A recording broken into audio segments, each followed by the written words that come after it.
चलिए दोस्तों, welcome back after the break हो गया बढ़िया से।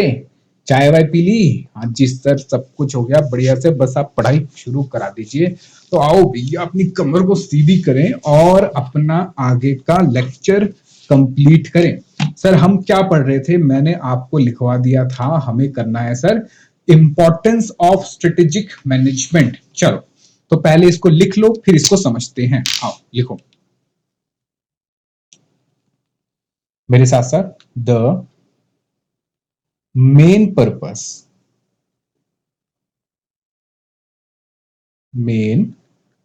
purpose of strategic management. The main purpose of strategic management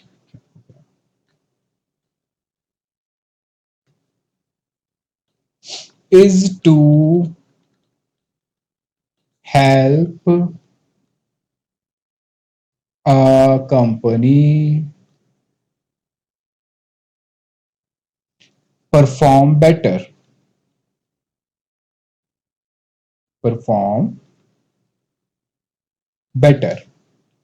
than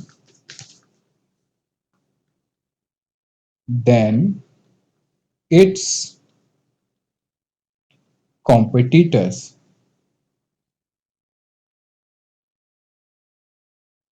and improve its own past and present performance. Sir language यही याद करनी पड़ेगी। 80-90% तो सर यही लैंग्वेज चलेगी, क्योंकि मैंने आपको बताया कि भाई थ्योरी सब्जेक्ट है। चेकिंग करने वाला भी लैंग्वेज ही पकड़ता है कि ये पॉइंट्स लिखे हैं या नहीं लिखे। तो थोड़ी बहुत लैंग्वेज 80-90% आपको यही करनी पड़ेगी। बाकी मैं आपको रट्टा तो लगवा ही दूंगा, टेंशन मत लो। चलो, तो the main purpose of strategic management. Sir importance पढ़ रहे हैं स्ट्रेटेजिक मैनेजमेंट की कि एक बिजनेस में, ठीक है, यहां देखिए, इधर देखो भाई, इधर देखो, एक बिजनेस में स्ट्रेटेजिक मैनेजमेंट की क्या इंपॉर्टेंस है। तो मेन पर्पस जो है, मेरे साथ साथ पढ़िए क्या लिखा है। मेन पर्पस जो है किसका? स्ट्रेटेजिक मैनेजमेंट का। ये हेल्प करता है कंपनी को। किस लिए हेल्प करता है कंपनी को? ताकि वो बेटर परफॉर्म कर सके। किससे बेटर परफॉर्म कर सके? सर अपने कॉम्पिटिटर से बेटर परफॉर्म कर सके। एंड इंप्रूव, एक तो आप अपने कॉम्पिटिटर से बेस्ट परफॉर्म कर रहे हो, बेटर परफॉर्म कर रहे हो, और इंप्रूव करो क्या? अपनी पुरानी आपकी जो परफॉर्मेंस थी, जो आपने कुछ सही गलत जो भी करा, और आप अपनी प्रेजेंट परफॉर्मेंस को भी क्या करोगे? बेटर करोगे। यानी सर यहां पे अगर मैं इंपॉर्टेंस की बात करूं तो सबसे पहले इसने कहा कि भैया आपको क्या करना है? हेल्प। सबसे पहले पॉइंट क्या आया कि स्ट्रेटेजिक मैनेजमेंट क्या करती है। अगर मैं इंपॉर्टेंट पॉइंट्स की बात करूं इसमें से, तो सर पहला पॉइंट जो इसमें निकल के आया, वो निकल के आया हेल्प। सर ये लिखना है? हाँ अभी नहीं, लेकिन मैं इसको टाइम दे दूंगा। दूसरा पॉइंट क्या निकल के आया? सर दूसरा पॉइंट निकल कर आया कंपनी परफॉर्मेंस। फिर sir better than competitors.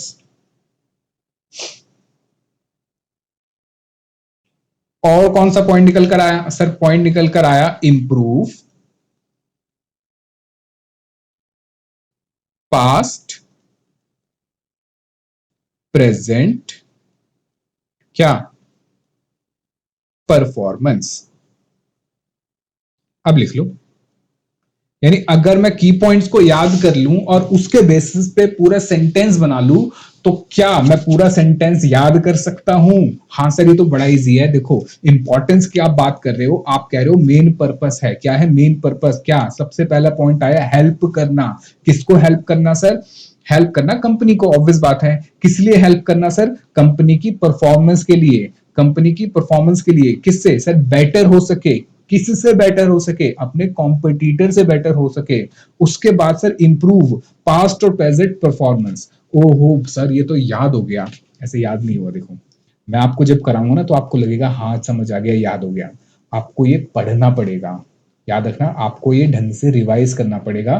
Time to time आपको बार बार इसको पढ़ना पड़ेगा। नहीं तो ये मैं सच्ची बता रहा हूं, क्लासेस का कोई बेनिफिट नहीं होगा। आप जब तक साथ साथ पढ़ोगे नहीं, आपको क्लासेस का, किसी भी क्लास का, चाहे कोई भी हो, आपको क्लासेस का बेनिफिट नहीं मिलेगा। फिर आप टीचर को बुरा कहते हो कि टीचर जो है इसको पढ़ाना नहीं आता, ये है वो है, बहुत सारी जैसे बच्चे कहते हैं। मैं ये नहीं कहता कि हर टीचर का सबको समझ आता है, पर अगर आप साथ साथ पढ़ रहे हो ना तो 99% टीचर जो है वो अच्छा ही पढ़ाते हैं, ठीक है। हाँ पर मैं बेटर, चलो आओ जरा देखो सर, हम बात कर रहे हैं इंपॉर्टेंस ऑफ स्ट्रेटेजिक मैनेजमेंट। तो भाई क्या था, नोकिया वालों को स्ट्रेटेजिक मैनेजमेंट की इंपॉर्टेंस नहीं पता थी, नोकिया बर्बाद हो गया।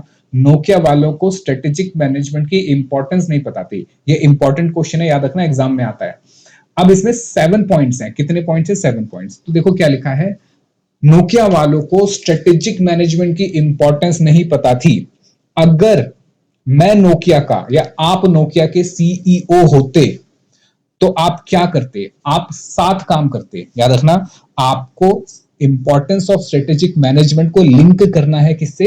नोकिया के फेलियर से, कि नोकिया वालों को स्ट्रेटेजिक मैनेजमेंट की इंपॉर्टेंस नहीं पता थी, इसलिए वो 7 काम नहीं कर पाए। और अगर आप नोकिया वालों के सीईओ होते, नोकिया कंपनी के सीईओ होते, तो आप क्या करते? आप वो 7 काम करते, आप वो 7 वर्क जो है वो कंप्लीट करते, जो उस कंपनी को उस मजेदार से निकाल लेता। यानी कि मैं दोबारा बोल रहा हूं, देखो मैं बार बार एक ही बात रिपीट करूंगा तो बोर मत हो जाना। रिपीट करने का पर्पस ये है कि आपको बार बार वो बात सुनाई दे, ताकि आपके दिमाग में, आपके जहन में वो बात बैठ जाए और आप उसको मेमोराइज करके याद कर सको कि भाई कैसे हमें लिखना है। तो फिर से एक बार आते हैं सर, हम पढ़ रहे हैं इंपॉर्टेंस ऑफ स्ट्रेटेजिक मैनेजमेंट। तो नोकिया वालों को मैनेजमेंट की, स्ट्रेटेजिक मैनेजमेंट की इंपॉर्टेंस नहीं पता थी, जिस वजह से वो 7 काम नहीं कर पाए। और अगर आप उस कंपनी के सीईओ होते तो वो 7 काम आप करते। तो वो 7 काम क्या है? सबसे पहले तो देखो, सबसे पहले तो क्या करता, हुआ क्या सर, नोकिया का जो फोन था वो कीपैड वाला था, और टाइम के साथ साथ फ्यूचर किसका आ रहा था सर? फ्यूचर आ रहा था फिर टच स्क्रीन का। तो पहला पॉइंट आया सर, पहला पॉइंट आया, प्रिपेयर द ऑर्गेनाइजेशन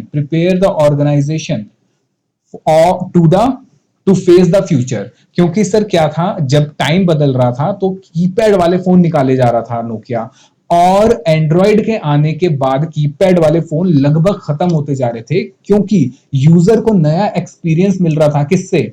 टच वाले से। तो सबसे पहला पॉइंट आया, पहला पॉइंट क्या आया सर? पहला पॉइंट आया सर हमारा, prepare the organisation to face future. Prepare the organisation to face future. तो क्या लिखा है इसमें, पढ़ो। प्रिपेयर करता, यानी आप अगर क्या होते? सीईओ होते किसके? अगर आप सीईओ होते नोकिया के, तो आप प्रिपेयर करते नोकिया कंपनी को to face the future, to face the future. क्योंकि लोग अब कीपैड से टच स्क्रीन पे शिफ्ट हो रहे थे, साथ साथ न्यू अपॉर्चुनिटीज भी फाइंड करते, साथ साथ क्या फाइंड करते? New opportunities and identify means to reach them. New opportunities क्या करते? फाइंड आउट करते। सबसे पहले तो सर देखो सिंपल है, अगर आप या मैं नोकिया का सीईओ होता तो मैं प्रिपेयर करता ऑर्गेनाइजेशन को, प्रिपेयर, मेरे साथ साथ बोलो, prepare the organisation to face the future. दोबारा बोलो, prepare the organisation to face the future. यानी कि लोग जो है कीपैड वाले फोन से टच स्क्रीन पे आ रहे थे, तो मैं प्रिपेयर करता कंपनी को, नोकिया कंपनी को, टू फेस द फ्यूचर। और उसके साथ साथ एक काम और करता, नई अपॉर्चुनिटीज भी ढूंढता। क्या मैं ढूंढता? नई अपॉर्चुनिटीज भी ढूंढता।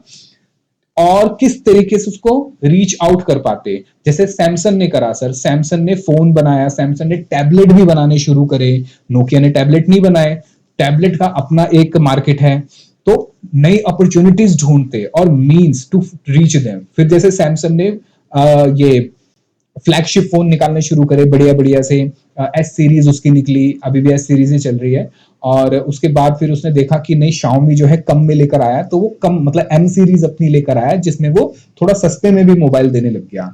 यानी कि अगर मैं, ठीक है, तो एक बार अपनी आंखें बंद करके याद करो, मैं नोकिया कंपनी का सीईओ हूं, मेरे सामने दिक्कतें आ रही हैं, एंड्रॉइड आ रहा है, ये आ रहा है, तो भाई मैं कहूंगा टच स्क्रीन से निकलो, अब सॉरी कीपैड से निकलो, अब टच स्क्रीन पे आओ। यानी प्रिपेयर करो ऑर्गेनाइजेशन को to face the future, prepare the organisation to face the future. उसके साथ साथ न्यू अपॉर्चुनिटीज भी फाइंड करो और means to reach them. New opportunities, मेरे साथ साथ कहिए, find out new opportunities and means to reach them. बताओ बात समझ आई? तो पहला काम तो मैं ये करता। दूसरा मैं क्या करता सर, देखो, हेल्प ऑर्गेनाइजेशन टू प्रोएक्टिव। मतलब क्या सर, आपको पहले से ही काम करना है। देखो जरा क्या लिखा है, हम पहले से ही सिम्बियन से एंड्रॉइड पे शिफ्ट हो जाना चाहिए। यानी जैसे ही मार्केट चेंज हुई तो प्रोएक्टिवली काम करो। ऐसे नहीं पहले हम देखेंगे, हम सोचेंगे कि कितने लोग एंड्रॉइड पे काम कर रहे हैं, एंड्रॉइड नया आया है, लोगों को पसंद आता है या नहीं आता, फिर हम जाके एंड्रॉइड पे शिफ्ट होंगे। नहीं, मैं कंपनी का सीईओ हूं, मुझे पता चला यार एंड्रॉइड बढ़िया चीज है, यूजर इंटरफेस तगड़ा है इसके अंदर, हमारा सिम्बियन वाला जो है, नोकिया का जो सिम्बियन जो सॉफ्टवेयर था उस पर नहीं चल पा रहा। तो क्या करो, प्रोएक्टिव होके पहले से ही, ऐसा नहीं इंतजार करो मार्केट में कि हाँ अभी बनेगा। और नोकिया तो एंड्रॉइड पे आया भी नहीं, वो तो माइक्रोसॉफ्ट उसमें चला गया था, विंडोज में वो भी नहीं चला। तो प्रोएक्टिवली काम कर रहा है, याद रखना ये वर्ड इंपॉर्टेंट है, प्रोएक्टिव। प्रोएक्टिव का मतलब है कि भाई पहले से ही आप इन्वायरमेंट के चेंजेस को भाप लो और चेंज होने से पहले ही अपने आप को चेंज कर लो। चेंज होने से पहले ही अपने आप को, मतलब इन्वायरमेंट के चेंज होने से पहले अपने आप को चेंज कर लो, ताकि वो इन्वायरमेंट का असर, चेंज इन इन्वायरमेंट का असर आपके ऊपर कम से कम हो। मतलब सर देखो क्या लिखा हुआ है, पढ़ो। देखो, हम पहले से ही सिम्बियन से एंड्रॉइड पे शिफ्ट हो जाना चाहिए था, हमें पहले से ही सिम्बियन से एंड्रॉइड पे शिफ्ट हो जाना चाहिए था। मतलब ऐसा वेट नहीं करना चाहिए था कि अच्छा लोग अब आएंगे अब हम करेंगे, नहीं, प्रोएक्टिव होके पहले से ही डिसीजन लेना चाहिए with respect to changes in environment. तो क्या है second point, help organisation to be proactive. Point number 2, help organisation to be proactive. यानी कि सर अगर मैं कंपनी का स्ट्रेटेजिक मैनेजमेंट के लिए मुझे कंपनी ने अपॉइंट करा होता और मैं कंपनी का, नोकिया कंपनी का सीईओ होता, तो सबसे पहले तो मैं ये काम करता, मैं कहता टच कीपैड से टच स्क्रीन पे आओ, क्योंकि अब उसी का फ्यूचर है। यानी कि प्रिपेयर करता ऑर्गेनाइजेशन टू फेस फ्यूचर, और अपॉर्चुनिटीज ढूंढता नई नई और उनको अचीव करने के रास्ते भी देखता। फिर मुझे पता था सर देखो कि अब मार्केट चेंज हो रही है, एक्सटर्नल इन्वायरमेंट या इन्वायरमेंट बदल रहा है, चाहे इंटरनल हो एक्सटर्नल हो, तो मैं प्रोएक्टिवली काम करता। यानी स्ट्रेटेजिक मैनेजमेंट को यूज करके प्रोएक्टिवली काम करता। पहले घटना घटित हो जाती, उससे पहले मुझे काम करना है, दैट इज प्रोएक्टिव। रिएक्टिव होता है कि घटना हो गई है अब आप काम कर रहे हो, दैट इज रिएक्टिव। इसको हम पढ़ेंगे, मैं लिखवाऊंगा अभी डिटेल में। चलो, तो पॉइंट नंबर 2 आया sir, help organisation to be proactive. Help organisation to be proactive, यानी कि सिम्बियन से पहले ही किस पे शिफ्ट हो जाओ, हाँ, एंड्रॉइड पे। थर्ड है सर, थर्ड है provide framework for all major decision. यानी अब क्या करना है सर, अब देखो जब हमने ये काम कर लिया, अब मुझे मेजर डिसीजन लेने हैं कि क्या माइक्रोसॉफ्ट से बात करी जाए या एंड्रॉइड गूगल से बात करी जाए, कि भाई अब मुझे एंड्रॉइड पे शिफ्ट होना है। Provide framework for all major decision, यानी आपने प्रोएक्टिवली सोच लिया, अब आपको डिसीजन भी तो लेने हैं, तो डिसीजन के लिए एक फ्रेमवर्क तैयार होता है। फ्रेमवर्क क्या होता है सर, फ्रेमवर्क होता है, देखो बात समझो, फ्रेमवर्क होता है कि एक आपको डिटेल दे दी है चीजों की। फ्रेमवर्क का मतलब होता है चीजों की डिटेल दे देना कि ये ऐसे काम होगा, that is called your framework. तो अगर मेजर डिसीजन लेने हैं तो उसका एक फ्रेमवर्क हो जाएगा। फ्रेमवर्क में सारी डिटेल्स होंगी, क्या प्रॉज और क्या कॉन्स होंगे इस डिसीजन के। तो स्ट्रेटेजिक मैनेजमेंट से आप अगर नोकिया कंपनी के सीईओ हो तो आपको एंड्रॉइड पे शिफ्ट होना है। अब आपको एंड्रॉइड पे शिफ्ट होने के लिए मेजर डिसीजन चाहिए। अब डिसीजन लेने के लिए आपको प्रोज एंड कॉन्स चाहिए, यानी आपको क्या चाहिए, फ्रेमवर्क चाहिए। क्या चाहिए सर, फ्रेमवर्क चाहिए। तो स्ट्रेटेजिक मैनेजमेंट क्या करता है सर, मेरे साथ साथ कहेंगे, provides framework for all major decision. एक बार दोबारा मेरे साथ कहेंगे, provides framework for all major decisions. मुझे बताओ आपको ये 3 पॉइंट समझ आए? बिल्कुल सर। इन 3 पॉइंट्स को एक बार फिर से रिवाइज करते हैं सर। पहले जो 3 पॉइंट्स पढ़े उनको रिवाइज करते हैं। कुल मिला के कितने पॉइंट्स है सर? 7 पॉइंट्स है। तो पहला पॉइंट था सर, पहला पॉइंट देखिए, prepare the organisation for to face future. तो सर पहला पॉइंट है prepare the organisation to face future. पढ़ो जरा इसमें क्या लिखा है सर। इसमें लिखा है कि strategic management seeks to prepare the organisation to face the future. यानी कि भाई फ्यूचर में क्या होने वाला है उसके लिए हम पहले से ही क्या करेंगे, तैयारी कर सकते हैं। And act as pathfinder. और क्या है सर, एक पाथ फाइंडर हमें मिल सकता है, यानी कि हमें जो हम ढूंढ रहे हैं उसको फाइंड कर सकते हैं। किस चीज को ढूंढ रहे हैं सर? हम अपॉर्चुनिटीज को ढूंढ रहे हैं। Organisation are able to identify the available opportunities. यानी कि स्ट्रेटेजिक मैनेजमेंट से जब हम तैयार कर देंगे नोकिया कंपनी को टू फेस द फ्यूचर, उससे हमें हेल्प मिलेगी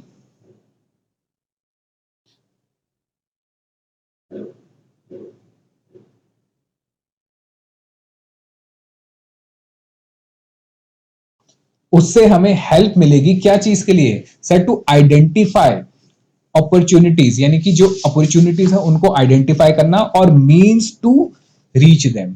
मुझे बताओ क्या ये पूरा पैराग्राफ अब आप समझ सकते हो? सर इसी लैंग्वेज में लिखना है? नहीं, पर 80-90% आपका मिलता जुलता होना चाहिए। तो आप इसको दोबारा पढ़ोगे ना, हालांकि मैं लिखवाऊंगा भी, आप इसको पढ़ोगे और इसको जब लिखोगे अपने हाथों से तब आपको और अच्छे से याद हो जाएगा। अच्छा, उसके बाद क्या था सर? उसके बाद ये था हमें शिफ्ट होना था। कहां से? हमें सिम्बियन से एंड्रॉइड पे शिफ्ट होना था। और कैसे शिफ्ट होना था? प्रोएक्टिवली। कैसे शिफ्ट होना था? प्रोएक्टिवली। यानी कि स्ट्रेटेजिक मैनेजमेंट क्या करता है सर? हेल्प करता है। हेल्प करता है, किस लिए हेल्प करता है? ताकि ऑर्गेनाइजेशन प्रोएक्टिवली काम कर सके इंस्टेड ऑफ रिएक्टिव। यानी रिएक्टिव, घटना घटित होने के बाद अगर आप काम कर रहे हो, दैट इज रिएक्टिव।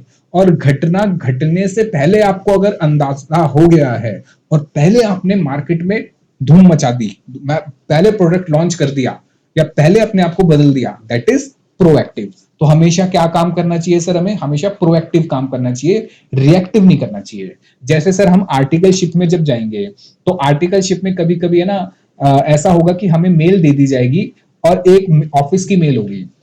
ऑफिस की मेल पे अगर कोई मेल आती है और क्लाइंट कोई डिटेल मांगता है और हम सोचते हैं यार हमें उससे थोड़ी ना मांगे, और भी तो बहुत लोग हैं, वो दे देंगे। फिर आपका जो बॉस है, आपका सीए आके आपको कहता है, सबको डांट लगाता है कि भैया तुम दिख नहीं रहे, क्लाइंट जब डेटा मांग रहा है, उसने एक बार दो बार तीन बार मेल कर दी, फिर भी आप उसको डेटा नहीं दे रहे हो, तो भैया ये गलत नहीं है, आपको ध्यान रखना चाहिए। अब आप एक दूसरे को बोल रहे हो सर उसने नहीं देखा, उसने नहीं देखा, जैसे हम करते हैं। तो आपको प्रोएक्टिवली काम करना है। जैसे मेल आई, आपको लगा कोई नहीं कर रहा, मैं फटाफट से कर दूं इसको, भले उसका क्रेडिट आपको मिले या नहीं मिले, पर प्रोएक्टिवली आपको होना चाहिए। तो ये कह रहा है कि भाई help organisation to be proactive instead of reactive. अब क्या है sir? In shaping its future, ताकि अपना फ्यूचर वो बना सके। फिर आगे क्या लिखा है?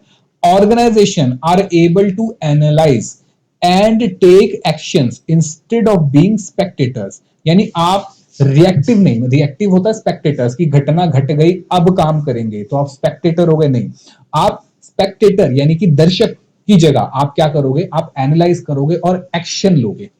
There bye they are able to control their own destiny. इससे आप अपनी या कंपनी अपनी डेस्टिनी को कंट्रोल कर सकती है in a better manner. It helps them in working with unexpected and unpredictable changes. Unexpected और अनप्रिडिक्टेबल चेंजेस से लड़ने की ताकत भी इनको मिल जाएगी। ठीक है? Of environment and shaping it instead of getting carried away by the turbulence. ऐसे नहीं है कि फ्लो के साथ आप बह रहे हो, आप फ्लो के विरुद्ध जाके प्रोएक्टिवली होके काम करोगे। मुझे बताओ इस पूरे पैराग्राफ में कहीं कोई दिक्कत? बताओ समझ आया? इसको एक बार दोबारा पढ़ोगे अपने आप से तो और क्लियरिटी होगी, और आपको थोड़ा बहुत याद तो करना ही पड़ेगा। आगे बढ़ते हैं। तीसरा क्या था सर? तीसरा था फ्रेमवर्क मिलेगा हमें। क्या मिलेगा? फ्रेमवर्क। या मेजर डिसीजन लेने हैं, हम गूगल के पास गए और उससे पूछा कि भैया अपना एंड्रॉइड दोगे या नहीं दोगे, तो फ्रेमवर्क चाहिए, क्या प्रोज एंड कॉन्स इसके हो सकते हैं। अब जरा पढ़ते हैं क्या लिखा हुआ है। सर लिखा है स्ट्रेटेजिक मैनेजमेंट प्रोवाइड्स फ्रेमवर्क, इससे क्या मिलता है सर, हमें फ्रेमवर्क मिलता है of all major decisions of an enterprise. हमें क्या मिलता है सर, इसमें फ्रेमवर्क मिलता है। फ्रेमवर्क मिलता है किस लिए, मेजर डिसीजन लेने के लिए, such as decision on business product. हम किस किस पे डिसीजन लेंगे सर, अपने बिजनेस के लिए, अपने प्रोडक्ट्स के लिए, अपनी मार्केट के लिए, मैन्युफैक्चरिंग के लिए, मैन्युफैक्चरिंग फैसिलिटीज के लिए, इन्वेस्टमेंट्स के लिए एंड ऑर्गेनाइजेशन स्ट्रक्चर के लिए। बात समझ आई।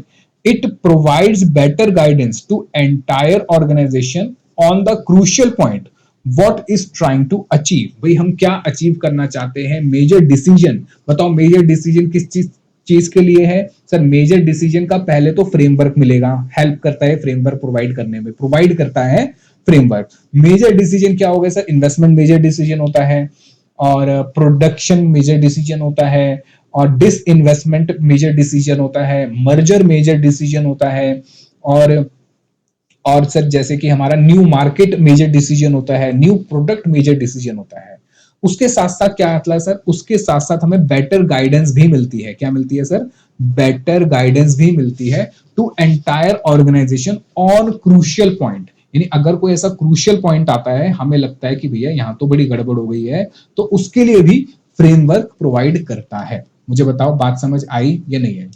बिल्कुल सर, बात समझ आ गई। तो ये तीन चीजें थी जो हमने सबसे पहले पढ़ी। बताओ सबसे पहले क्या था सर, अगर हम नोकिया कंपनी के सीईओ होते, क्योंकि नोकिया कंपनी को स्ट्रेटेजिक मैनेजमेंट की इंपॉर्टेंस नहीं पता थी, अगर हम नोकिया कंपनी के सीईओ होते तो हम प्रिपेयर करते organisation to face the future, prepare करते organisation to face the future. उसके बाद हम क्या करते सर, प्रोएक्टिवली काम करते, help organisation to be proactive, help organisation to be proactive. मेरे साथ साथ बोलना है। तीसरा क्या करते हैं, गूगल के पास जाके कहते कि भाई अभी हमें एंड्रॉइड चाहिए, मेजर डिसीजन है, उसका फ्रेमवर्क कौन देगा सर, फ्रेमवर्क देगा स्ट्रेटेजिक मैनेजमेंट, यानी कि provides framework for all major decisions. चल, तो 7 काम करने हैं, 3 खत्म हो गए। चौथा क्या है सर, चौथा है फिर मैं यानी आप जो है डायरेक्ट करते कंपनी को कि भैया अब हमने सारे मेजर डिसीजन ले लिए, अब डायरेक्ट करा कंपनी को कि भाई सिम्बियन से किस पे शिफ्ट हो जाओ, एंड्रॉइड पे। फिर कंपनी को कॉम्पिटेटिव एज मिलती, यानी अब हम किस पे शिफ्ट हो गए, एंड्रॉइड पे, इससे हमें कॉम्पिटेटिव एज मिलेगी, यानी हम अपने कॉम्पिटिटर से ना थोड़ा ऊपर निकल सकते हैं, एज एकदम कांटे की टक्कर। फिर सिम्बियन से जो मिस्टेक हुई थी उनको सॉल्व करते, यानी कि अपना सॉफ्टवेयर क्या करते हैं सर, अपडेट करते। भाई सिम्बियंस पे हमारी जो जो गलतियां थी उनको हम ठीक करेंगे, और लास्ट में बिजनेस लॉन्ग टर्म तक सही रन करे प्रॉफिट में, उसका हम इंतजाम करें। यानी अब चौथा पॉइंट क्या आया सर, चौथा पॉइंट आया कि भाई हमने मेजर डिसीजन ले लिए, अब मुझे डायरेक्शन भी तो देनी है अपने एम्प्लॉइज को, अपने वर्कर को, कि भैया देखो सिम्बियन हो गया आउटडेटेड, अब आ जाओ एंड्रॉइड पे। तो एंड्रॉइड पे आने का मतलब है कि भैया अब आपको ऐसे काम करना पड़ेगा। अब अपने आईटी वालों को समझा दो, अब एप्लीकेशन जो है सिम्बियन पे नहीं चलने वाली, अब आ गया है एपीके का जमाना, एंड्रॉइड का जमाना आ गया है। तो जरा देखो हम क्या करेंगे सर, हम डायरेक्ट करेंगे कंपनी को, क्या करेंगे सर, डायरेक्ट करेंगे कंपनी को to direction to the company. पढ़ो जरा क्या लिखा है, the strategic management gives a direction to the company to move ahead. आगे बढ़ो, कि अब सिम्बियन पे आ जाओ। It helps define the goal and mission. इससे क्या है सर, गोल और मिशन डिफाइन होंगे। गोल और मिशन को हम डिटेल में भी पढ़ेंगे, मिशन बहुत आगे की बात होती है और गोल उससे थोड़े से पहले की बात होती है।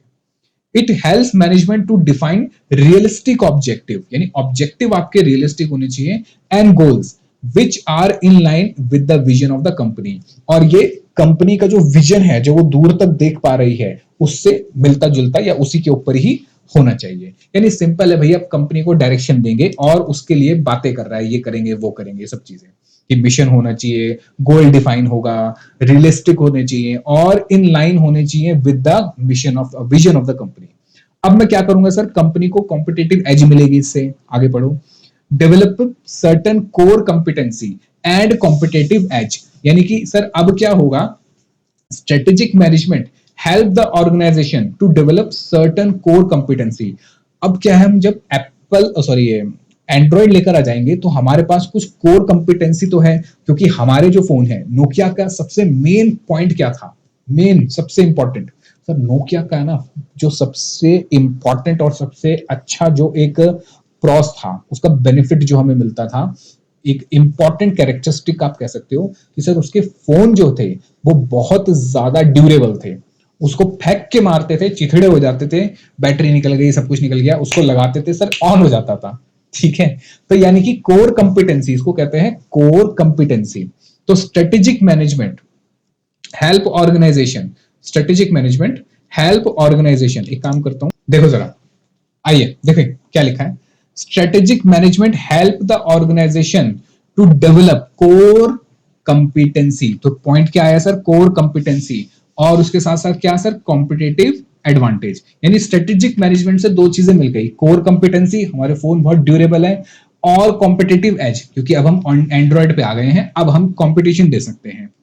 दैट वुड फैसिलिटेट, इससे हमें क्या है, फैसिलिटेट का मतलब होता है हेल्प, फैसिलिटेट का मतलब होता है हेल्प, इससे हमें हेल्प मिलेगी, हेल्प मिलेगी, किस चीज में हेल्प मिलेगी, that would facilitate assist in fight for and fight for survival and growth. इससे हमें क्या होगा, एक तो हमारा कोर कंपिटेंसी है, मोबाइल बहुत ड्यूरेबल है, बहुत बढ़िया है, गिरेगा टूटेगा नहीं, टूट भी गया तो जुड़ जाएगा, कोई दिक्कत वाली बात नहीं है। दूसरा, कॉम्पिटेटिव एज मिला, क्यों, क्योंकि अब हम किस पे आ गए, हम आ गए एंड्रॉइड पे। इससे हमें क्या होगा सर, हेल्प मिलेगी, ताकि हम फाइट कर सके एक्सटर्नल इन्वायरमेंट, बहुत लोग हैं, Xiaomi आ गया, Vivo आ गया, सबसे फाइट करेंगे, और उसके साथ मार्केट में सरवाइव भी करेंगे और ग्रो भी करेंगे, मार्केट में सरवाइव भी करेंगे और ग्रो भी करेंगे। चलो, उसके बाद हम क्या करेंगे सर, उसके बाद जैसे मैंने आपको बताया कि भाई हम क्या करेंगे, अपडेट करेंगे अपना सॉफ्टवेयर, सिम्बियन से जो मिस्टेक्स हुई, यानी पुराने सॉफ्टवेयर से जो मिस्टेक हुई उनको करेक्ट करेंगे, यानी corporate defence mechanism against mistake. आओ जरा पढ़ो, कह रहा है कि strategic management serve as a corporate defence mechanism. इससे हमें डिफेंस मैकेनिज्म मिलता है, हमारी एक शील्ड बनी रहती है, किस लिए, अगेंस्ट मिस्टेक, क्योंकि इसमें मिस्टेक के चांसेस कम होते हैं। सर क्यों, क्योंकि सर सिंपल है ना, देखो आपने बताया कि फ्रेमवर्क प्रोवाइड होगा, और फ्रेमवर्क में प्रोज एंड कॉन्स सारे लिखे होंगे, तो फ्रेमवर्क अगर मिल गया, मुझे पता है प्रोज क्या है, मुझे पता है कॉन्स क्या है, फायदा और नुकसान दोनों पता है, तो मेरे मिस्टेक के चांसेस कम हो जाते हैं, ऐसे नहीं होते, कम हो जाते हैं। तो स्ट्रेटेजिक मैनेजमेंट सर्व करता है क्या सर, डिफेंस मैकेनिज्म, क्या, defence mechanism against mistake and pitfalls. It helps organisation to avoid costly mistake, भाई कॉस्टली मिस्टेक अवॉइड हो जाती है। नोकिया ने बड़ी दिक्कत करी, एंड्रॉइड पे नहीं आया, अपना सिस्टम अपडेट नहीं करा, बहुत भारी कीमत चुकानी पड़ी, जहां उसका मार्केट शेयर 90% हुआ करता था, लोग आंख बंद करके नोकिया खरीदते थे, क्यों, कोर कंपिटेंसी थी, ड्यूरेबल था, टूटता नहीं था। लेकिन वही घटके धीरे धीरे धीरे धीरे करके वो 20% पे आ गया, क्यों, क्योंकि सर अपनी मिस्टेक को ठीक नहीं करा, यानी स्ट्रेटेजिक मैनेजमेंट की इंपॉर्टेंस नहीं पता थी उसको। किसमें, कॉस्टली मिस्टेक करी, प्रोडक्ट, मार्केट चॉइसेस और इन्वेस्टमेंट। उसने क्या गलती करी सर, उसको जाना चाहिए था एंड्रॉइड पे, कि भैया एंड्रॉइड का जमाना है, लोग एपीके एप्लीकेशन की बात कर रहे हैं, वो चला गया किस पे, विंडोज पे, उसने कहा हम तो जाएंगे विंडोज पे। एक्चुअली ना नोकिया को थोड़ा घमंड हो गया था कि हम तो टॉप पे हैं, अब हमें कोई हिला नहीं सकता, ये बड़ी दिक्कत हो गई थी। तो वही था कि भैया आपकी मिस्टेक थी, कॉस्टली मिस्टेक थी, आपको विंडोज पे ना जाके अगर आप उस टाइम भी एंड्रॉइड पे चले जाते तो भी हो सकता था कि आज आपका सर्वाइवल हो जाता और धीरे धीरे ग्रोथ भी होती। अच्छा, लास्ट में क्या था सर, लास्ट में आप बिजनेस को बढ़ाओ, अब तो भाई सब कुछ हो गया है, लॉन्ग टर्म में क्या करना है, प्रॉफिट कमाना है, यानी 7वां पॉइंट है, help to enhance the longevity, यानी कि बिजनेस जो है लंबे समय तक चले। ठीक है, यानी कि हम कहते हैं ना कि वो दीर्घ आयु भव, कि भैया लंबे समय तक चलो और जिंदा रहो। तो बिजनेस जब ऐसी सब चीजें करेगा, फ्रेमवर्क मिलेगा उसको, कोर कंपिटेंसी होगी, कॉम्पिटिटिव एज होगा, तो क्या होगा, help to enhance longevity of the business. पढ़ो जरा क्या लिखा है मेरे साथ साथ, strategic management helps to enhance the longevity of the business. Obvious बात है भाई, ये 6 काम करोगे तो बिजनेस आपका लंबे टाइम तक चलेगा ही, क्योंकि सर्वाइवल भी होगा और ग्रोथ भी होगी। With the state of competition and dynamic environment, यानी इन्वायरमेंट डायनेमिक है, अब तो वैसे ही टेक्नोलॉजिकली इतनी चेंजेस आ रहे हैं, इतना डायनेमिक हो चुका है, कभी एआई आ रहा है, अब देखो एआई आने के बाद ये सैमसंग एआई अपना लेकर आ गया कि फोटो खींच रहे हो, अगर आप फोटो में बैकग्राउंड में कोई लोग खड़े हैं उसको एआई हटा देगा, फिर एआई आपकी फोटो एनहेंस कर देगा, एआई आपकी फोटो में चेंजेस कर देगा, एआई आपकी वीडियोस में चेंजेस कर देगा, एआई आपके लिए बहुत सारा काम कर देगा। तो क्या है, डायनामिक इन्वायरमेंट में चेंज हो रहा है। तो भैया बिजनेस को लॉन्ग टर्म तक लेके जाने के लिए स्ट्रेटेजिक मैनेजमेंट हेल्प करती है। It may be challenging for organisation to survive in the long run. यानी अगर अगर आपका इन्वायरमेंट इतना डायनेमिक है, तो भाई अगर आपकी स्ट्रेटेजिक मैनेजमेंट अच्छी नहीं है, तो आप लॉन्ग टर्म तक सर्वाइव नहीं कर पाओगे। बात बताओ, समझ आई? हाँ सर, बात समझ आ गई। तो कुल मिला के सर कितने पॉइंट्स पढ़े हमने? सर कुल मिला के हमने टोटल 7 पॉइंट्स पढ़े। कितने पॉइंट्स पढ़े सर? 7 पॉइंट्स। आओ जरा एक बार बुक में से पढ़ लो। The importance of strategic management essentially lies in enabling an organization to perform better than its competitors, ये मैंने आपको बताया, and its own past and present performance, ये हमने लिख लिया। That is delivering superior return to the investor, यानी investor को बढ़िया कमा के दे रहे हो आप, सुपीरियर वैल्यू, उसके शेयर की वैल्यू बढ़ा रहे हो, ठीक है, और कस्टमर को भी अच्छी क्वालिटी के प्रोडक्ट्स दे रहे हो, and superior performance vis a vis, मतलब उसके साथ साथ expectation of the employee government supplier, इनकी भी एक्सपेक्टेशन आप पूरी कर रहे हो। ऑब्वियस बात है भाई, कंपनी जो है एक बहुत बड़ी चीज है। कंपनी कमाएगी तो शेयर होल्डर कमाएंगे, इन्वेस्टर कमाएंगे, कंपनी के जो हेड हैं, टॉप मैनेजमेंट कमाएगा, मिडिल लेवल कमाएगा, यहां तक कि एम्प्लॉय को भी उसका बेनिफिट मिलेगा। आगे पढ़ो। An organization work is highly affected by changes in the environment। भाई ऑर्गेनाइजेशन स्ट्रक्चर का अगर इन्वायरमेंट में देखो, ये बहुत इंपॉर्टेंट पॉइंट है। इन्वायरमेंट दो तरह के होते हैं सर, एक होता है इंटरनल और दूसरा होता है एक्सटर्नल। इसके ऊपर प्रॉपर चैप्टर है, इंटरनल का अपना चैप्टर है, एक्सटर्नल का अपना चैप्टर है। तो कह रहा है organisation work is highly affected by changes in the environment. Obvious बात है, जैसे इन्वायरमेंट चेंज हुआ, जैसे सर कोरोना आया, जैसे सर टेक्नोलॉजी चेंज हुई, जैसे सर यूएस से और क्या कहते हैं, यूएसए ने सैंक्शन लगाने शुरू कर दिए, जैसे अभी यूएसए जो है वो टैरिफ लगा रहा है, ठीक है। ये बड़ी दिक्कत वाली बात है, बड़े बिजनेस के अंदर भाई कुछ भी हो सकता है, ठीक है। ऐसे ही भाई रशिया और ये जो दूसरी कंट्री है यूक्रेन, इनकी लड़ाई हो गई, तो भैया जितने लोग, मान लो कोई पर्सन था इंडिया में और वो अपना माल सप्लाई करता था यूक्रेन में, उसका तो धंधा बंद हो गया। तो क्या उसको जब आशंका थी कि ऐसा होने वाला है, तो उसको प्रोएक्टिवली काम करना चाहिए था? ऐसा नहीं है कि वो सोचे कि यार जब होगा तब देखा जाएगा। उसको क्या करना चाहिए था सर? प्रोएक्टिवली काम करना चाहिए था, और उसको रशिया के साथ या यूक्रेन के साथ कोई दूसरी कंट्री में भी ढूंढना चाहिए, या अपनी कंट्री में प्रोडक्ट में चेंजेस करके उसको कुछ ना कुछ करना चाहिए। नहीं करा, और अगर वो देखा लड़ाई हो गई शुरू और अब वो सोच रहा है अब मैं करूं, तो उसको कहेंगे रिएक्टिव, और रिएक्टिव आपको दिक्कत देता है। प्रोएक्टिवली आपका काम बढ़िया हो जाता है। फिर कह रहा है which can have a big impact on it's operations. बिल्कुल उसके ऑपरेशंस पे बहुत बड़ा इंपैक्ट होगा अगर इन्वायरमेंट में चेंज आता है तो। These changes can come from outside the company, यानी एक्सटर्नल हो सकते हैं, जैसे गवर्नमेंट के रूल हो गए, न्यू कॉम्पिटिटर आ गया मार्केट में, मार्केट ट्रेंड, ठीक है, और can be introduce inside the company, और ये कंपनी के अंदर भी हो सकते हैं, bye it's managers like new policies और रीस्ट्रक्चरिंग। जैसे कि मैं एग्जांपल दूं आपको कि अभी जो मार्केट के अंदर सॉफ्ट ड्रिंक जो है वो एक तो कोका कोला और दूसरा पेप्सी, यही है। बाकी इनके ब्रांड है, फैंटा, मिरिंडा, लिम्का, सब इनके ब्रांड है। लेकिन अब एक बहुत नया ब्रांड आ चुका है और बहुत जल्दी धीरे धीरे मार्केट में पकड़ बनाता जा रहा है। क्या आप बता सकते हो उसका नाम क्या है? हाँ बिल्कुल सही, लाहौरी जीरा। अब लाहौरी जीरा में क्या है सर? ऐसा देखो, लाहौरी जीरा में ना टेस्ट जो है वो थोड़ा सा इंडियन है, यानी स्पाइसेस हैं, क्योंकि इंडिया में स्पाइसेस खाने की आदत है, तो उसमें जीरे का टेस्ट है और थोड़ा मसालों का टेस्ट है, जो कोक और पेप्सी में नहीं है। तो कोक और पेप्सी आप कह सकते हो कि यंगस्टर्स में ज्यादा है, लेकिन जो थोड़े से एज होगी, जैसे मेरे ऐसे थोड़े बूढ़े लोग हैं, उनको ये लाहौरी, हालांकि मैं नहीं पीता, लेकिन उनको ये लाहौरी जीरा अच्छा लगता है कि नहीं, थोड़ा इसमें से अपनापन का टेस्ट आ रहा है।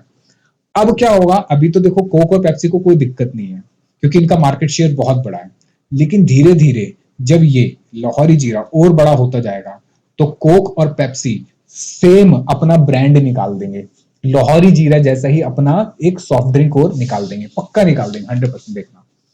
चलो, तो कितने पॉइंट थे सर? टोटल 7 पॉइंट थे।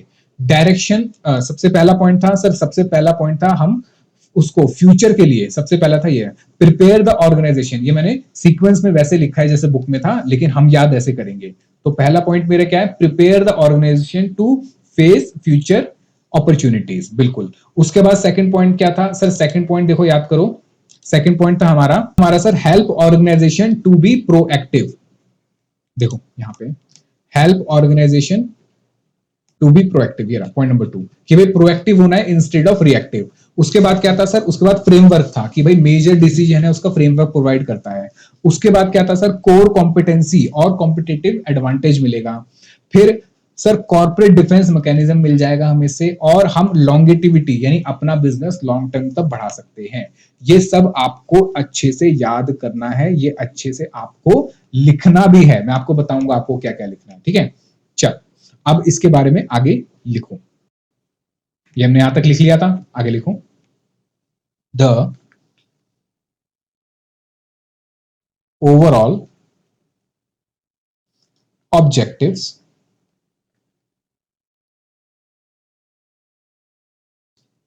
ऑफ स्ट्रेटेजिक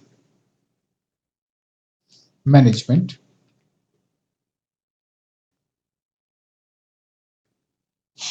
दो टाइप के होंगे। पहला, टू क्रिएट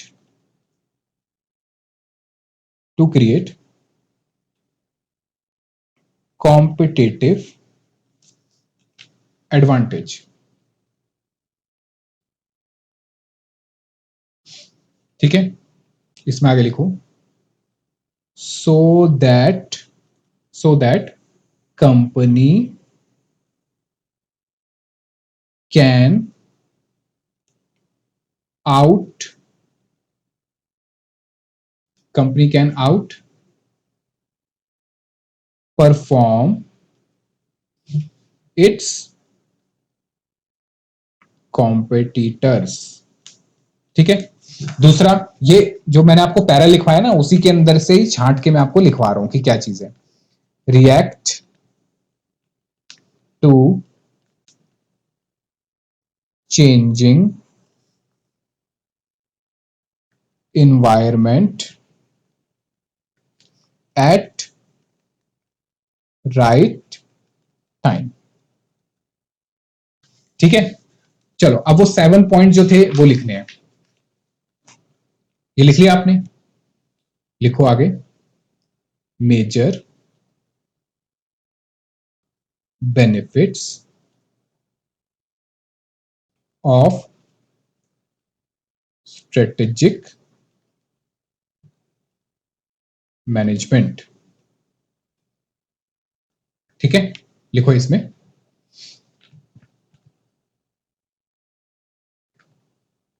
नोकिया कंपनी की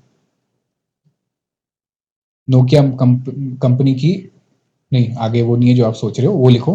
नोकिया कंपनी की स्ट्रेटेजी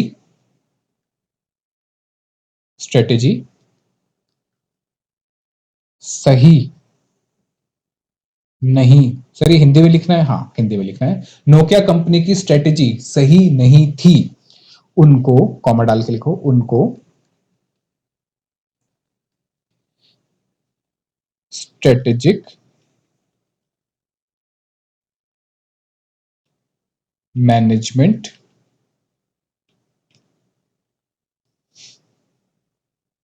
की इंपॉर्टेंस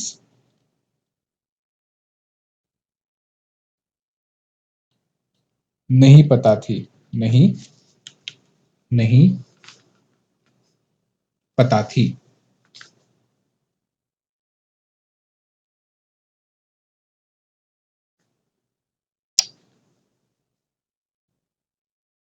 नहीं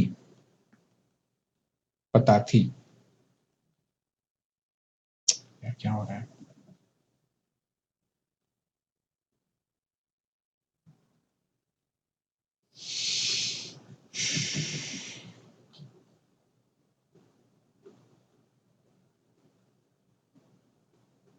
ठीक है,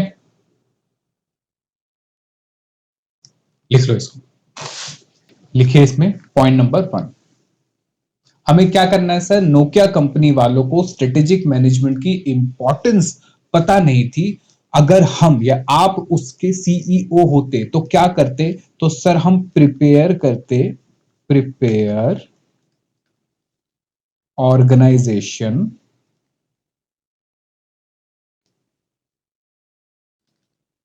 टू फेस फ्यूचर। भाई फ्यूचर के लिए हम प्रिपेयर करते हैं। फ्यूचर मतलब सर, फ्यूचर का मतलब होता है कि जो भविष्य में होने वाली घटनाएं हैं उनके लिए। और इसमें क्या करते सर, हम फ्यूचर में एक तो उसको चीजों से, जो भी घटनाएं थी उससे बचाने की कोशिश करते। फ्यूचर की जो अपॉर्चुनिटीज हैं उसके लिए भी तैयार करते, और हम रास्ते ढूंढते यानी ways to grab to grab those opportunities. ठीक है, तो सबसे पहले हम क्या करते हैं सर, हम तैयार करते कंपनी को कि भाई फ्यूचर में चेंजेस होने वाले हैं, उसके लिए तैयार हो जाओ। फ्यूचर में अपॉर्चुनिटीज भी मिल सकती हैं, उसके लिए भी तैयार हो जाओ। और रास्ते भी ढूंढते, किसके लिए सर, रास्ते भी ढूंढते हम फ्यूचर में होने वाले कोई अगर अपॉर्चुनिटीज है उसको ग्रैब करने के लिए। ठीक है, देखो ये लिखा पहला, prepare organisation to face future. चल, उसके बाद फिर क्या करते हैं सर, सेकंड था हमारा कि अब हमें पता है कि सर मार्केट में चेंजेस होने वाले हैं, तो सबसे पहले क्या हो जाओ सर, प्रोएक्टिव हो जाओ, प्रोएक्टिव। तो दूसरा पॉइंट है हमारा, पॉइंट नंबर 2 लिखो, helps organisation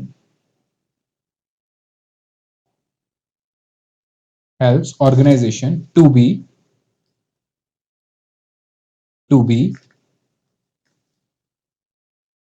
proactive to B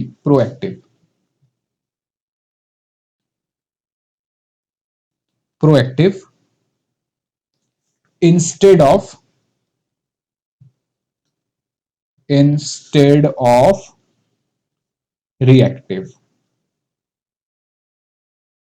ठीक है, मतलब भाई घटना घटने से पहले ही आशंका लगा लो, यानी कि एस्टिमेट कर लो कि फ्यूचर में क्या हो सकता है, और पहले से ही अपने अंदर चेंजेस लेकर आ जाओ। जैसे कि क्या, इसमें लिखो सर, प्रोएक्टिव का मतलब क्या होता है, लिखो प्रोएक्टिव, हिंदी में लिखेंगे पहले से ही काम, जैसे कि कोर्स कर लेना, प्लस रिवीजन। यानी कि भैया प्रोएक्टिव है, एग्जाम आने से पहले ही आपको पता है 6 महीने मेरा कोर्स कंप्लीट हो गया एग्जाम से, और मैंने साथ साथ 2 से 3 बार, कम से कम 4 बार तो मुझे पक्की रिवीजन करनी है। तो 6 महीने पहले मेरा एग्जाम आने से 6 महीने पहले मेरा कोर्स कंप्लीट हो जाना चाहिए। और रिएक्टिव क्या होता है सर, रिएक्टिव का मतलब डेट शीट आ गई। सर ये लिखना है, हाँ भाई लिखना है, डेट शीट आ गई, कॉमा, अब पढ़ाई शुरू करेंगे। तो ये होता है सर रिएक्टिव। घटना क्या घटी, घटना घटी डेट शीट की, कि डेट शीट आ गई, हमें पता चल गया सर एग्जाम होने वाले हैं, तो हम अब से पढ़ना शुरू करेंगे, दैट इज रिएक्टिव। और एग्जाम हमें पता है कि आने तो है, पहले से ही पढ़ाई शुरू कर दो, दैट इज प्रोएक्टिव। तो हम कंपनी को प्रोएक्टिव बनाएंगे इंस्टेड ऑफ रिएक्टिव। तो जो हमारा पॉइंट नंबर 2 था, क्या लिखा था, देखो, help organisation to be proactive. ठीक है, अब सर जो आप ये लिखवा रहे हो, क्या यही लिख के, इतना ही लिख के ये हेडिंग्स लिख के हम एग्जाम में आ सकते हैं? बिल्कुल भी नहीं। हेडिंग्स तो लिखनी ही है, याद रखना, हेडिंग्स तो लिखनी ही है। उसके साथ साथ आपको इसके अंदर की भी बातें लिखनी है। सर बिल्कुल एकदम जैसी लैंग्वेज है वैसी लिखनी है? नहीं, मैंने आपको कहा ना 80-90% या 70-80% ले लो, कि 70 टू 80% आपका ये होना चाहिए। ठीक है, 70 से 80% या 80 से 90%, 70 to 80 ही लगा लो, चलो उतना तो कम से कम आपको इस लैंग्वेज के अकॉर्डिंग ही लिखना है। और मुश्किल नहीं है, एक दो बार आप पढ़ोगे आपको बहुत इजीली याद हो जाएगा, और आपको लिख के भी तो करना पड़ेगा बार बार। अच्छा चलो, ये तो हो गया सर। उसके बाद हम क्या करेंगे सर, क्या था उसके बाद जो था ना, पॉइंट नंबर 3 लिखो जरा, point number 3। Sir point number 3 क्या करेंगे सर, पॉइंट नंबर 3 में मुझे बताओ, पॉइंट पॉइंट नंबर 3 में सर क्या है कि अब हमने ये तो सोच लिया कि हम एंड्रॉइड पे जाएंगे, तो उसके लिए हमें मेजर डिसीजन लेने हैं। तो स्ट्रेटेजिक मैनेजमेंट क्या करता है sir, provides framework, framework ready for all major decisions. ठीक है, लिखो इसमें सर, फ्रेमवर्क का मतलब क्या है, लिखो फ्रेमवर्क, लिखो इसमें सिस्टम, इसमें क्या होता है sir, system of rules that can, that can नहीं, दैट आर चलना यार, that are used to govern, govern a process और डिसीजन। यानी कि सर फ्रेमवर्क होता है जो बताता है कि किस तरीके से आपको काम करना है। तो same strategic management major decision के लिए फ्रेमवर्क देता है। क्या देता है सर, फ्रेमवर्क देता है मेजर डिसीजंस के लिए। तो ये होता है सर फ्रेमवर्क। अच्छा नेक्स्ट पॉइंट लिखो सर, ये मेजर डिसीजन क्या है, मेजर डिसीजन लिखो जैसे कि चेंज इन प्रोडक्ट, आप प्रोडक्ट में चेंजेस कर रहे हो और सर्विसेज। फिर चेंज इन मार्केट, अपना प्रोडक्ट नई मार्केट में बेच रहे हो, चाइना में बेच रहे हो, यूएस में बेच रहे हो, जापान में बेचने की कोशिश कर रहे हो। क्रूशियल पॉइंट भैया, हमारे यहां पे क्या हो रहा है कि भैया बहुत ही ज्यादा इन्फ्लेशन हो गया है, तो क्रूशियल पॉइंट है, अब क्या करें, ये डिफ्लेशन हो गया है, ये क्या होता है सर, क्रूशियल पॉइंट। फिर इन्वेस्टमेंट अगर हमें करनी है तो ये भी हमारे लिए क्या है सर, ये भी हमारे लिए है मेजर डिसीजन। तो मुझे बताओ, तीन बातें समझ आ गई सर, तीन बातें एक बार फिर से रिपीट करते हैं। सबसे पहले तो हम प्रिपेयर करेंगे ऑर्गेनाइजेशन को टू फेस फ्यूचर, फ्यूचर की अपॉर्चुनिटीज भी, और ways to achieve those opportunities. उसके बाद सर, उसके बाद जो है सेकंड पॉइंट हमारा, पॉइंट नंबर 2 है कि प्रोएक्टिवली होके काम करना है हमें, रिएक्टिव होके काम नहीं करना है। यानी कि सिम्बियन से एंड्रॉइड पे जल्दी से जल्दी शिफ्ट हो जाओ, क्योंकि मार्केट चेंज हो रही है।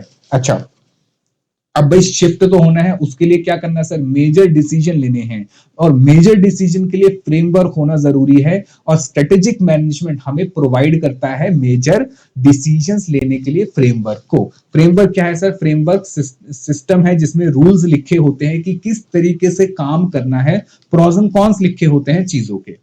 अच्छा सर, ये तो हो गया। पॉइंट नंबर 4 क्या था सर, पॉइंट नंबर 4 था हमारा, अब क्या है सर, हमने मेजर डिसीजन ले लिए, अब मुझे डायरेक्शन देनी है किनको, जो मेरे इंप्लॉइज है, मेरे एग्जीक्यूटिव है, उनको डायरेक्शन भी तो देनी है कि भैया अभी तक आप एंड्रॉइड सॉरी सिम्बियन पे काम करते थे, अब एंड्रॉइड पे आ जाओ। तो लिखो strategic management gives direction,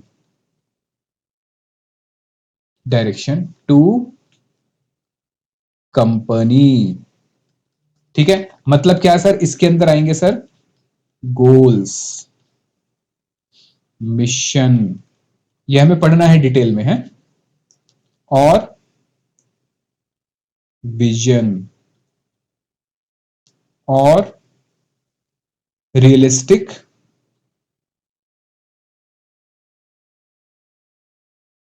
objectives. क्या मेरे साथ साथ लिख रहे हैं? हाँ सर, आपके साथ साथ हम लिख रहे हैं। चलो, तो हमारे 4 पॉइंट कवर हो गए सर। चौथा पॉइंट है, हमने मेजर डिसीजन ले लिया पॉइंट 3 का। चौथे में अब डायरेक्शन देनी है। डायरेक्शन देनी है किसको? कंपनी को डायरेक्शन देनी है, ताकि गोल अचीव कर सके, मिशन अचीव कर सके, विजन अचीव कर सके, और रियलिस्टिक ऑब्जेक्ट। इस चैप्टर में हमें यही पढ़ना है मेन। मिशन, विजन, गोल, ऑब्जेक्टिव, इसी के ऊपर 90 तो नहीं, 70% चैप्टर इसी के ऊपर बेस्ड है आपका। क्योंकि एक्चुअली में स्ट्रेटेजिक मैनेजमेंट जो है वो लॉन्ग टर्म प्लान है, पर भैया लॉन्ग टर्म प्लान के अंदर है क्या? तो गोल है, मिशन है, मिशन लंबा, गोल छोटे, विजन है, ऑब्जेक्टिव है, ऑब्जेक्टिव उससे भी छोटे, मतलब ऐसे करके बता रखा है चीजों के बारे में। एक्चुअली मैं तुम्हें बताऊं, अगर मैं बात करूं, तो मैं ये कहूंगा कि स्ट्रेटेजिक मैनेजमेंट है ना, कुछ नहीं है। सिंपल सी बात समझ आ जाती है। उस बात को घुमा घुमा के इधर से कुछ बोल रहे हैं, उधर से कुछ बोल रहे हैं, कंक्लूजन एक ही निकलेगा कि भाई लॉन्ग टर्म प्लानिंग करनी है, अच्छे से एग्जीक्यूशन करना है, ठीक है, ये सब चीजों के बारे में ही है। पर वो घुमा के कभी यहां से कुछ बता रहा है, कभी गोल बता रहा है, कभी ऑब्जेक्टिव बता रहा है। पर क्या करे, अब है तो भाई, अब करना तो पड़ेगा ही। ठीक है, चल लिखो आगे। पॉइंट नंबर 5 क्या था सर? देखो, अब हमने ये तो कर लिया, डायरेक्शन दे दी। अब मुझे कोर कंपिटेंसी लेकर आना है, जिससे मुझे कॉम्पिटेटिव एज मिलेगी। लिखो, develop certain core competencies and competitive advantage। ठीक है, इससे क्या होगा सर? इससे हम सर्वाइवल कर पाएंगे इन लॉन्ग रन, और सर लॉन्ग रन में हम ग्रोथ भी करेंगे। ठीक है सर, हमने कोर कंपिटेंसी डेवलप करेंगे, डायरेक्ट कोर कंपिटेंसी डेवलप करेंगे, और कॉम्पिटिटिव एडवांटेज होगा, जिससे हम सरवाइव करेंगे लॉन्ग टर्म के लिए, और लॉन्ग टर्म में ग्रोथ भी करेंगे। उसके बाद सर, उसके बाद क्या है कि सर हमारे पास ये तो डेवलप हो गया, अब मुझे डिफेंस मैकेनिज्म भी तो चाहिए, क्योंकि हो सकता है हम कुछ मिस्टेक कर लें। हम कुछ मिस्टेक कर लें, जैसे कि भाई एंड्रॉइड हम महंगे दाम पे खरीद लें, या हम अपने फोन महंगे बनाने शुरू कर दें जबकि मार्केट में सस्ते आ रहे हैं। तो लिखो आगे, corporate defence mechanism against markets, market sorry mistakes, against mistakes.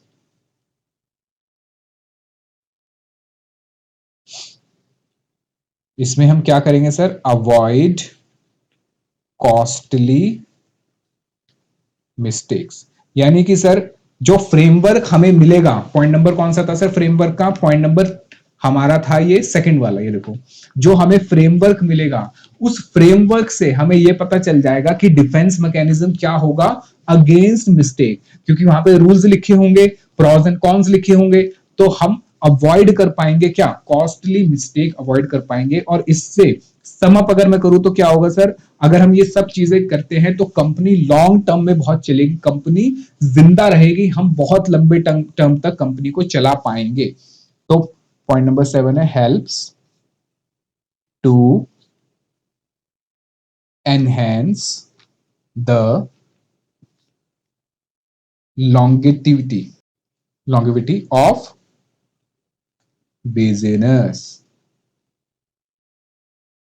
ठीक है, इससे क्या होगा सर? इससे होगा सर्वाइवल इन लॉन्ग रन। ठीक है, मुझे बताओ ये सातों पॉइंट समझ आ गए? एक बार फिर से फटाफट से, ये लिखा नहीं आपने, लिख लो जल्दी से, एक बार जल्दी से रिवाइज करेंगे फटाफट से। आओ जरा एक बार रिवाइज करें। सबसे पहले सर हमने कहा अनोख्या कंपनी को स्ट्रेटेजिक मैनेजमेंट की इंपॉर्टेंस पता नहीं थी। सर हमें याद हो गया ना, आगे चलो। नहीं, देखो क्या है, थ्योरी सब्जेक्ट है, मैं जितना आपको बार बार कराऊंगा ना, क्योंकि आप मेरे साथ कर लोगे, घर पे आप है ना ढंग से रिवाइज नहीं करोगे, तो मैं जितना आपको करा दूंगा ना, उतना आपके दिमाग में ये बैठ जाएगा। तो हमारी कहानी क्या थी सर, हम पढ़ रहे हैं इंपॉर्टेंस ऑफ स्ट्रेटेजिक मैनेजमेंट। तो स्ट्रेटेजिक मैनेजमेंट की इंपॉर्टेंस किसको नहीं पता थी सर, नोकिया कंपनी को नहीं पता थी। अगर आप नोकिया कंपनी के सीईओ होते, चीफ एग्जीक्यूटिव ऑफिसर होते, आपको पता होता कि भाई स्ट्रेटेजिक मैनेजमेंट की क्या इंपॉर्टेंस है, तो आप ये 7 काम करते। सबसे पहले आप प्रिपेयर करते ऑर्गेनाइजेशन को टू फेस फ्यूचर। उसके साथ साथ आप नई अपॉर्चुनिटीज ढूंढते और आइडेंटिफाई करते मीन्स यानी रास्ते टू अचीव देम। उसके बाद आप क्या करते, उसके बाद सर हम प्रोएक्टिवली होके काम करते, यानी मार्केट में जो चेंजेस आ रहे थे, इन्वायरमेंट में जो चेंजेस आ रहे थे, उसके अकॉर्डिंग हम पहले से ही किस में कन्वर्ट हो जाए सर, एंड्रॉइड में कन्वर्ट हो जाए। उसके बाद हमें क्या चाहिए सर, फ्रेमवर्क चाहिए जिसमें मेजर डिसीजन हो, यानी कि भैया हमें ये सब करना है तो मेजर डिसीजन लेने के लिए फ्रेमवर्क जरूरी है। फ्रेमवर्क कौन प्रोवाइड करेगा sir, strategic management framework provide करेगा। अब फ्रेमवर्क आने के बाद क्या है सर, फ्रेमवर्क आने के बाद मुझे डायरेक्शन भी तो देनी है। मुझे क्या करनी है सर, मुझे डायरेक्शन देनी है। किसको डायरेक्शन देनी है सर, अपने कंपनी को डायरेक्शन देनी है, ताकि हम क्या कर सके, जो अपने गोल्स हैं, ऑब्जेक्टिव्स हैं, विजन मिशन है, इनको कंप्लीट कर सके। उसके बाद क्या है सर, उसके बाद हम डेवलप करेंगे कोर कंपिटेंसी, क्योंकि भैया हमें अब एम्प्लॉय को भी तो कहना है कि भैया हम डायरेक्शन दे रहे हैं और सर अब आप क्या करो, कोर कंपिटेंसी डेवलप करो, जिससे आपको क्या मिलेगा, कॉम्पिटेटिव एज मिलेगी। फिर क्या है सर, फिर हम corporate defence mechanism, strategic management से हमें फ्रेमवर्क मिला, उस फ्रेमवर्क से हमें कॉर्पोरेट डिफेंस मैकेनिज्म मिलेगा, जिससे हमारी कंपनी की ग्रोथ हो जाएगी लॉन्ग टर्म तक के लिए, यानी हेल्प करेगा to enhance longevity of the business. मुझे बात बताओ, समझ आया या नहीं आया? हाँ सर, बात समझ आ गई है। आओ जरा एक बार दोबारा से मेरे साथ साथ, सबसे पहला बताओ क्या था सर, सबसे पहला था प्रिपेयर, मेरे साथ साथ बोलो, इंपॉर्टेंस ऑफ स्ट्रेटेजिक मैनेजमेंट, बोलो importance of strategic management. Nokia वालों को, बोलो मेरे साथ साथ, नोकिया वालों को स्ट्रेटेजिक मैनेजमेंट की इंपॉर्टेंस नहीं पता थी। अगर हम नोकिया कंपनी के सीईओ होते तो स्ट्रेटेजिक मैनेजमेंट की इंपॉर्टेंस से, तो स्ट्रेटेजिक मैनेजमेंट की इंपॉर्टेंस से 7 काम करते।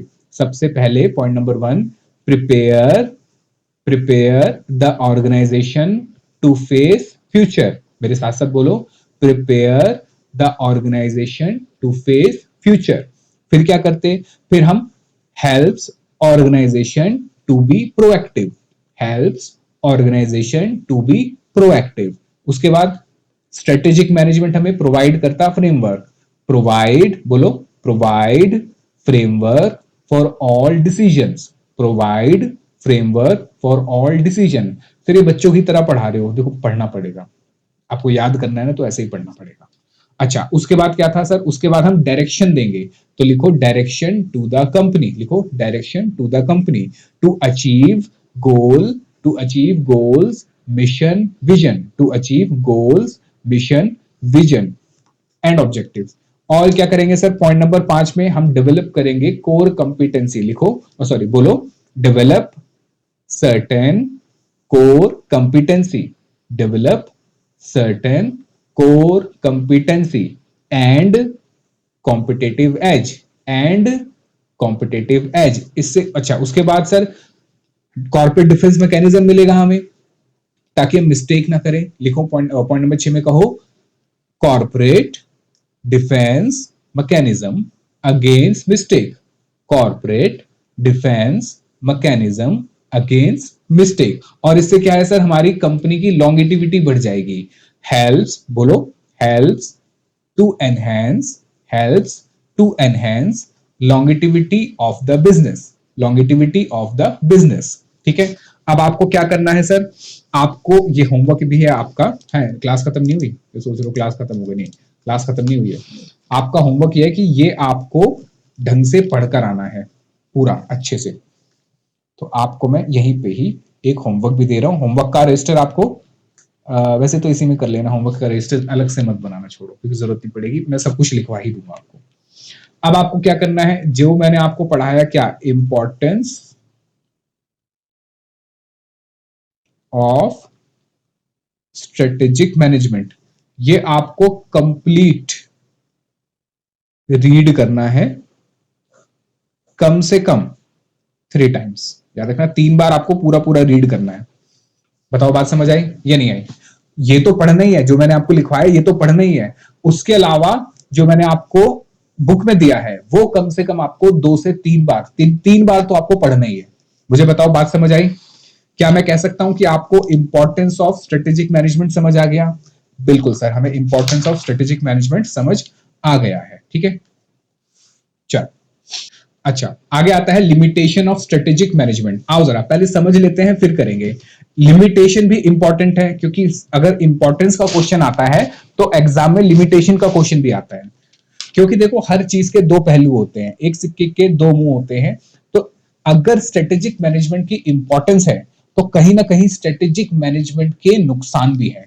आओ जरा समझते हैं इनकी कहानी। चलिए दोस्तों, आइए मेरे साथ साथ हम क्या पढ़ रहे हैं सर? अब हम पढ़ रहे हैं इंपॉर्टेंस कहां से आ गया, लिमिटेशन आएगी सर। ये तो हमारा कंप्लीट हो गया। ये हमारे क्या है सर? इंपॉर्टेंस के 7 पॉइंट्स थे। मुझे बताओ कहीं भी आपको इंपॉर्टेंस के 7 पॉइंट्स में कहीं दिक्कत आई? होप सो आपको समझ आ रहा होगा। ठीक है, मैं बहुत आराम से करा रहा हूं, बहुत प्यार से करा रहा हूं, बहुत मेहनत से भी करा रहा हूं। आप अगर मेरे साथ साथ मेहनत करोगे तो एसएम बहुत इजी आपको लगेगी और अच्छे नंबर आप ले आओगे। ठीक है, अच्छा खुश हो गए? हाँ चल। अब हमें पढ़ना है sir limitation of strategic management. यानी हमने इंपॉर्टेंस पढ़ ली, या मैं कहूं एडवांटेज पढ़ लिए। अब मुझे सर डिसएडवांटेजेस भी तो पढ़ने हैं। आओ जरा ये सर की कहानी सुनते हैं। ये क्या कह रहे हैं? ये कह रहे हैं सर देखो, ये समझा रहे हैं स्ट्रेटेजिक मैनेजमेंट की कुछ लिमिटेशंस भी है, मतलब कि डिसएडवांटेजेस। हमने कहा अच्छा, बड़ी अच्छी बात है। क्या कह रहा है देखो शिनचैन, कह रहा है ओहो सर, स्ट्रेटेजिक मैनेजमेंट तो बिजनेस के लॉन्ग टर्म प्लान डेवलप होते हैं। हमने कहा ठीक है, स्ट्रेटेजिक मैनेजमेंट में बिजनेस के लॉन्ग टर्म प्लान डेवलप होते हैं, ब्लूप्रिंट होता है ये तो फ्रेमवर्क देता है। हाँ, फ्रेमवर्क देता है मेजर डिसीजंस लेने के लिए। ठीक है, फॉर मेजर डिसीजंस, एंड हम बिजनेस में प्रोएक्टिव चेंजेस कर सके। बिल्कुल सर, हमने इंपॉर्टेंस में पढ़ा था प्रोएक्टिव चेंजेस कर सके। तो इसका लिमिटेशन हो सकती है क्या? हम कह रहे हैं अब शिनचैन को, हाँ देखो भाई शिनचैन क्या कह रहा है ये, अरे शिनचैन स्ट्रेटेजिक मैनेजमेंट का ये मतलब नहीं है कि बिजनेस में अप्लाई कर दिया तो 100% सक्सेस होगा, क्योंकि कोई भी प्लानिंग फेल हो सकती है। तो ये लॉन्ग टर्म प्लानिंग है, तो इसको लगाने से ऐसा नहीं है कि भैया हमने एक बंदा पकड़ा, अच्छा भाई तुमने एमबीए करी हुई है, अच्छा तुमने सीए करी हुई है। जनरली एमबीए वालों को ज्यादा पता होता है, क्योंकि वहां पे ना एमबीए में क्या कहते हैं, ये केस बेस्ड स्टडी ज्यादा होती है। तो केस बेस्ड स्टडी भी ऐसे लिखने वाली नहीं, प्रैक्टिकल केस बेस्ड ज्यादा होते हैं वहां पे। तो हमने कहा अच्छा तुमने एमबीए करी है, मतलब तुम्हें अच्छे से स्ट्रेटेजिक मैनेजमेंट आती है। एक काम करो, हमारा बिजनेस में ना थोड़ी दिक्कतें चल रही है, हम आपको अपॉइंट करते हैं, हम आपको 2 करोड़ रुपए देंगे साल के, पैकेज आपका बढ़िया सा, आपको हमारी कंपनी को बढ़िया से स्ट्रेटेजिक मैनेजमेंट लगा के रिवाइव करना है। अब वो क्या कह रहा है? वो कह रहा है कि देखो भाई, स्ट्रेटेजिक मैनेजमेंट मैंने पढ़ी है, मुझे आता भी है, मैं लगा भी दूंगा आपके बिजनेस में। पर उसका मतलब ये नहीं है कि स्ट्रेटेजिक मैनेजमेंट लगाने से आपकी कंपनी पे 100% सक्सेस हो जाएगी। स्ट्रेटेजिक मैनेजमेंट की भी अपनी लिमिटेशन आएगी। अच्छा, तो यही ये बात कर रहा है। क्या कह रहे हैं सर देखो, कह रहे अरे सिंचैन, स्ट्रेटेजिक मैनेजमेंट का ये मतलब नहीं है कि बिजनेस में अप्लाई कर दिया तो बिजनेस 100% सक्सेस होगा। बिल्कुल सर, प्लानिंग फेल हो सकती है, बिजनेस फेल भी हो सकता है, इवन स्ट्रेटेजिक मैनेजमेंट अप्लाई किया उसके बाद भी। अच्छा, अब ये सिंचन क्या पूछ रहा है? ये कह रहा है तो सर कौन से लिमिटेशंस हैं स्ट्रेटेजिक मैनेजमेंट के? देखो ये बेचारे ने स्ट्रेटेजिक मैनेजमेंट नहीं लगाई थी, इसका नोकिया का सीईओ। तो हम लिमिटेशंस भी बताएंगे स्ट्रेटेजिक मैनेजमेंट के। देखो ये क्या बता रहे हैं, कह रहे स्ट्रेटेजिक मैनेजमेंट की लिमिटेशंस हैं, जैसे कि इन्वायरमेंट को प्रिडिक्ट करना मुश्किल है। जो उसके एडवांटेज थे ना, वहीं से उसके डिसएडवांटेजेस भी निकल आएंगे। एडवांटेज था कि भैया हम प्रोएक्टिवली काम करेंगे, इन्वायरमेंट में चेंज होने से पहले हम काम करेंगे। लेकिन क्या इन्वायरमेंट प्रिडिक्ट करा जा सकता है? नहीं सर, इन्वायरमेंट में कुछ भी बदल सकता है। अभी डोनाल्ड ट्रंप भाई साहब आ गए, टैरिफ लगा रहे हैं, और बाकी कंट्रीज भी कह रही है, चाइना कह रही है हम भी उल्टा टैरिफ लगा देंगे, और भी कंट्रीज कह रही है हम भी उल्टा टैरिफ लगा देंगे, इंडिया कह रही है भाई साहब मत लगाओ टैरिफ, हम आपका टैरिफ कम कर देते हैं। तो इन्वायरमेंट को प्रिडिक्ट करना क्या है, बहुत ही ज्यादा मुश्किल है, डिफिकल्ट टास्क है। तो ये एक लिमिटेशन है। दूसरा, strategic management long term plan है और लॉन्ग टर्म प्लान बनाने के लिए हमें अच्छा खासा टाइम चाहिए, यानी कि ये टाइम कंज्यूमिंग प्रोसेस है। और अगर कोई छोटी ऑर्गेनाइजेशन है वो उतना ज्यादा टाइम नहीं लगा सकती क्योंकि उसके पास है ही नहीं।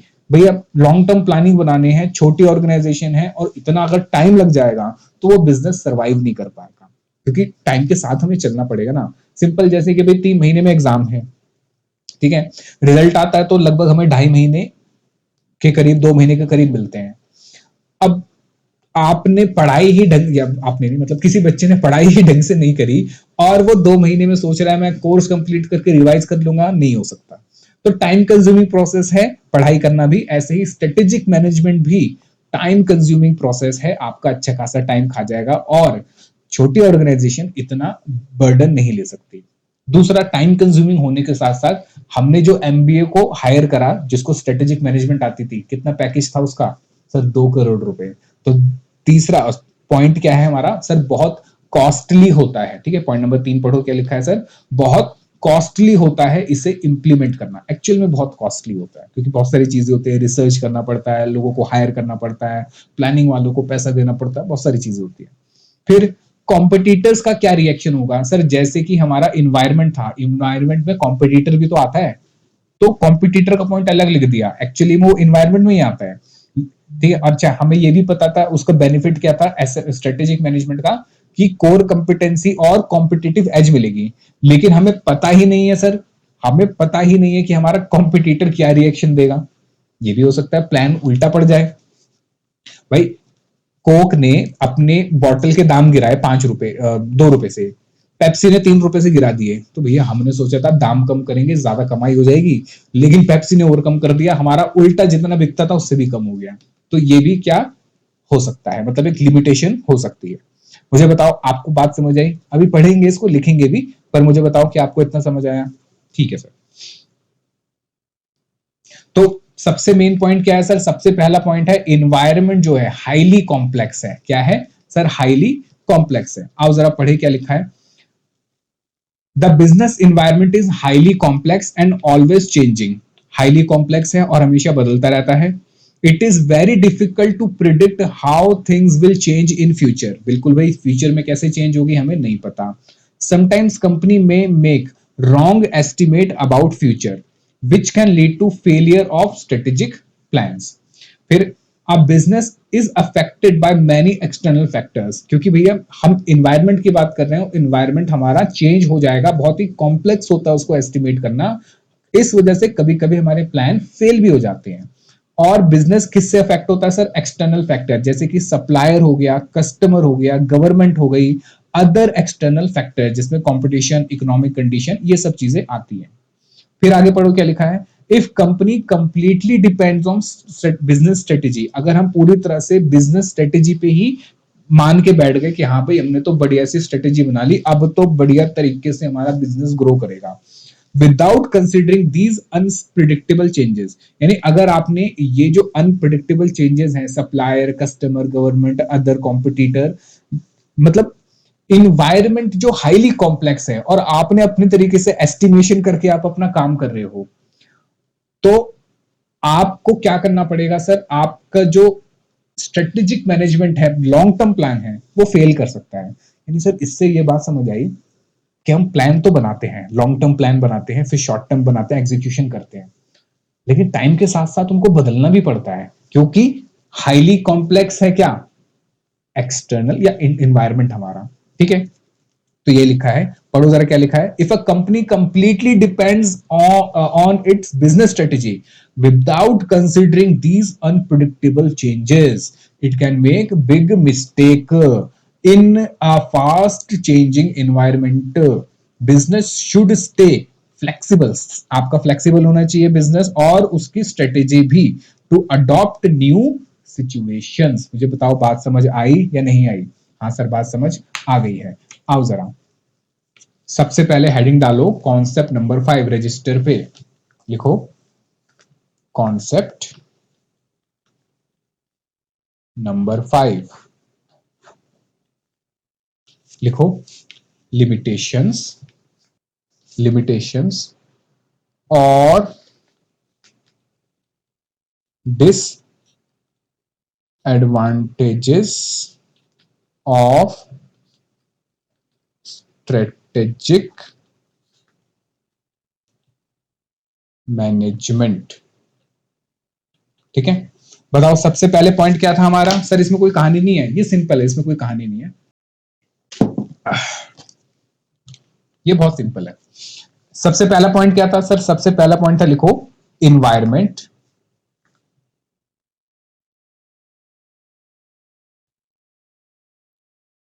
Environment is highly complex. Environment is highly complex. चल लिखो इसमें, it is very difficult to predict the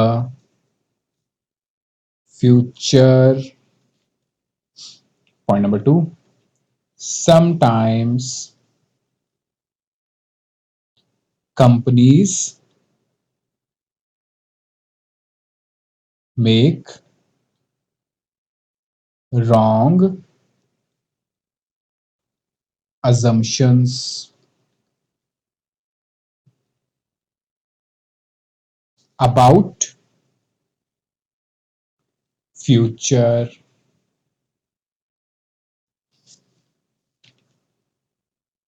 example.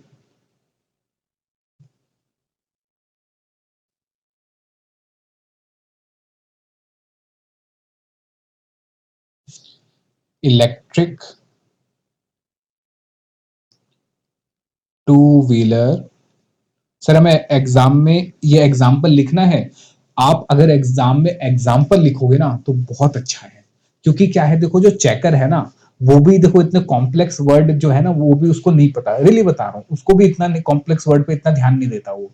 Example अगर आप लिखते हो ना तो उसको ये लगेगा कि हाँ, ऐसा नहीं है कि बिल्कुल ये लिखना ही नहीं है, ये सब तो लिखना ही है, पर एग्जाम्पल से उसको ये पता चलेगा कि हाँ आपको कॉन्सेप्ट समझ आ गया है।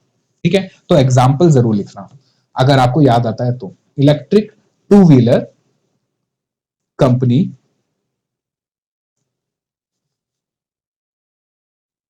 कौन सी सर? ओला की बात हो रही है यहां पे, Ola cabs. Planned their strategy based on government policy to push electric vehicles, EVs, full stop. However, frequent battery, आपको पता है ना वो आजकल मीम्स भी चल रहे हैं कि भाई बड़ा बम छोटा बम सबसे बड़ा बम ओला स्कूटर ऐसे करके, तो ये however frequent battery incidents incidents have made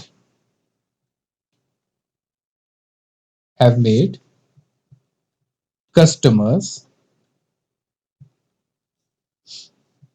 hesist, hesist, hesitant to buy EVs. As result, their strategy did not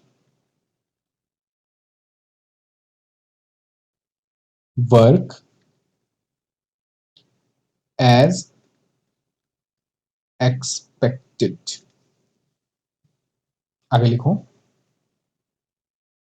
hence, comma, strategic strategies, strategic नहीं, strategies, hence strategies alone cannot cannot guarantee guarantee success in an uncertain environment. ठीक है, लिख लो।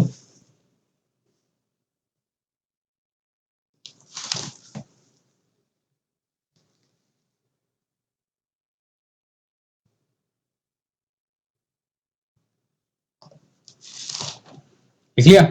आओ जरा पढ़ते हैं क्या लिखा हुआ है। सर हम ये कह रहे हैं कि देखो, हम पढ़ रहे हैं क्या, हम पढ़ रहे हैं स्ट्रेटेजिक मैनेजमेंट की लिमिटेशन, जिसमें से सबसे पहली लिमिटेशन ये है कि जो इन्वायरमेंट है वो सर हाईली कॉम्प्लेक्स है। क्या है सर? हाईली कॉम्प्लेक्स है। उसको एस्टिमेट करना, उसको समझ पाना बहुत ज्यादा हमारे लिए क्या होता है सर? मुश्किल होता है। तो हाईली कॉम्प्लेक्स है, जिसकी वजह से क्या हो सकता है सर? जिसकी वजह से कई बार हम गलत जो है, गलत प्रिडिक्शंस कर लेते हैं और हमारी स्ट्रेटेजी फेल हो जाती है। तो क्या लिखा है? It is very difficult to predict future, sometimes company make wrong assumption. जैसे कि ओला कंपनी ने सोचा कि भैया हम इलेक्ट्रिक व्हीकल निकालते हैं, गवर्नमेंट की पॉलिसी है कि इलेक्ट्रिक व्हीकल को पुश करना, कि इलेक्ट्रिक व्हीकल पे गवर्नमेंट सब्सिडीज भी दे रही है, तो हम भी इलेक्ट्रिक व्हीकल पे ही काम करते हैं, इलेक्ट्रिक व्हीकल बनाते हैं। लेकिन क्या हुआ सर? उसकी बैटरी इंसिडेंस होने लग गए, बैटरियां फटने लग गई उसकी। फिर ओला में और भी बहुत दिक्कतें आने लगी, जिस वजह से उन्होंने जो स्ट्रेटेजी बनाई कि भैया गवर्नमेंट पॉलिसी के हिसाब से हम काम करेंगे, उनकी जो स्ट्रेटेजी थी वो उस अकॉर्डिंग काम नहीं कर पाई और उनकी स्ट्रेटेजी पूरी तरीके से फेल हो गई। मतलब पूरी तरीके से तो नहीं, पर जितना उन्होंने सोचा था उतना नहीं हो पाया। तो हम ये कह सकते हैं कि सर स्ट्रेटेजी बना के हम गारंटी नहीं दे सकते कि हम अनसर्टन एनवायरनमेंट में सक्सेस हासिल कर सकते हैं। मुझे बताओ, बात समझ आई? ठीक है सर। सेकंड पॉइंट क्या था बताओ? सेकंड पॉइंट था हमारा स्ट्रेटेजिक मैनेजमेंट क्या है सर? बहुत ज्यादा टाइम कंज्यूमिंग है। पॉइंट नंबर 2 क्या था सर? पॉइंट नंबर 2 था strategic management is time consuming, बहुत ज्यादा टाइम खींच लेता है। आओ जरा पढ़ते हैं। कह रहा है कि organisation spend a lot of time. आपको पता है कि भैया लॉन्ग टर्म का प्लान बनाना है, रिसर्च करनी है, एक्सटर्नल इन्वायरमेंट, इंटरनल इन्वायरमेंट, बहुत सारी चीजें सर हमें ध्यान रखनी होती हैं और उसके लिए एक्सपर्ट्स भी हायर करने पड़ते हैं, बहुत ज्यादा टाइम लग जाता है इन प्रिपेयरिंग, कम्युनिकेटिंग। बनाने के बाद एग्जीक्यूशन भी तो करना है। एग्जीक्यूशन कैसे होगा सर? कम्युनिकेट करके। द स्ट्रेटेजीज दैट में इम्पेड डेली ऑपरेशन, यानी इम्पेड का मतलब हार्म कर सकती है, रोक सकती है आपके डेली ऑपरेशन को, एंड नेगेटिवली इम्पैक्ट, और नेगेटिवली इम्पैक्ट कर सकती है आपके रूटीन बिजनेस को। Planning and sterilising are important, but putting them in action where the actual success lies। मतलब भाई प्लानिंग जितनी मर्जी कर लो, जब तक एक्चुअल एग्जीक्यूशन ढंग से नहीं होगा तब तक काम नहीं होगा। तो बड़ा टाइम कंज्यूमिंग होता है ये सब। सिमिलरली टू अस स्टूडेंट, जैसे हम स्टूडेंट का एग्जांपल दे रहा है कि planning and strategising what to study, हमें क्या पढ़ना है, फ्रॉम वेयर, कहां से पढ़ना है, एंड एट व्हाट टाइम, किस टाइम पे पढ़ना है पूरे दिन में, to study consume so much of our actual study time. यानी कि सिंपल है, कह रहा है कि भैया अगर आप प्लानिंग ही प्लानिंग करते रहोगे और एग्जीक्यूशन पे ध्यान नहीं दोगे तो सिर्फ प्लानिंग से पास नहीं हो सकते, और प्लानिंग बार बार करने से आपका टाइम बहुत जाता है। तो जिससे क्या होता है कि भैया हम इतनी प्लानिंग तो कर लेते हैं, इतना सोच लेते हैं ये कर देंगे वो कर देंगे, और एंड में कुछ कर ही नहीं पाते, क्योंकि सारा टाइम प्लानिंग और उसकी एग्जीक्यूशन में लग जाता है, उसको संभालने में लग जाता है। बात समझ आई? चलो लिखो point number 2।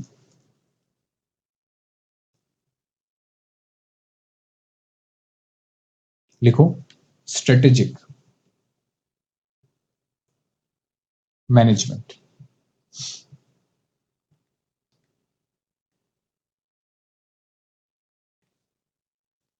is a time consuming time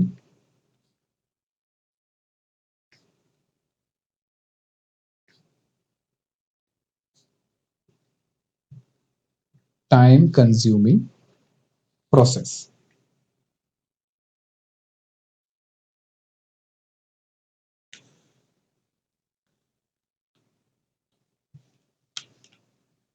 ठीक है, लिखो इसमें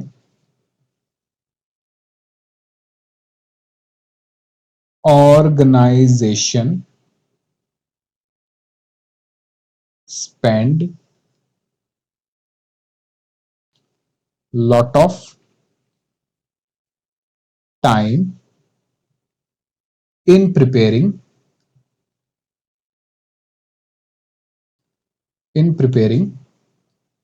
and communicating in preparing and communicating strategies full stop। आगे example,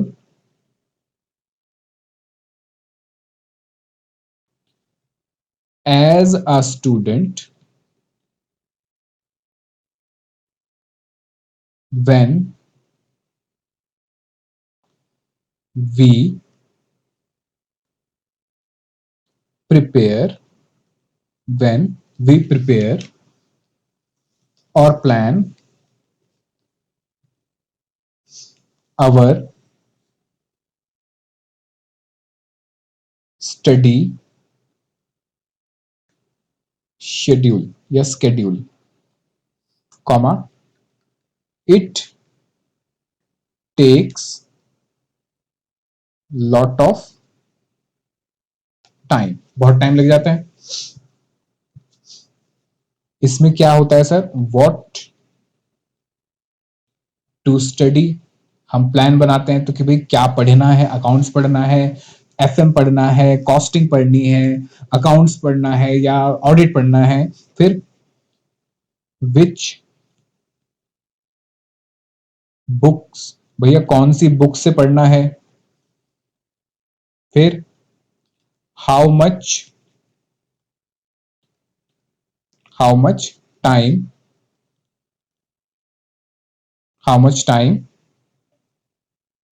for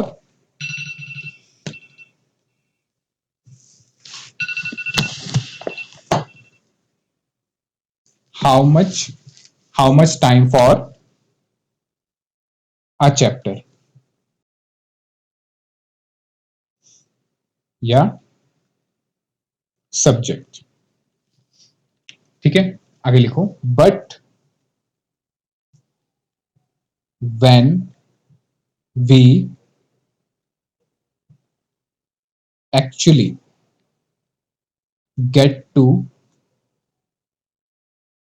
study we feel tired। हम क्या होते हैं सर, हम थक जाते हैं, इतनी प्लानिंग कर लेते हैं, एंड एग्जॉस्टेड। ठीक है, देखो आगे इसमें, सिमिलरली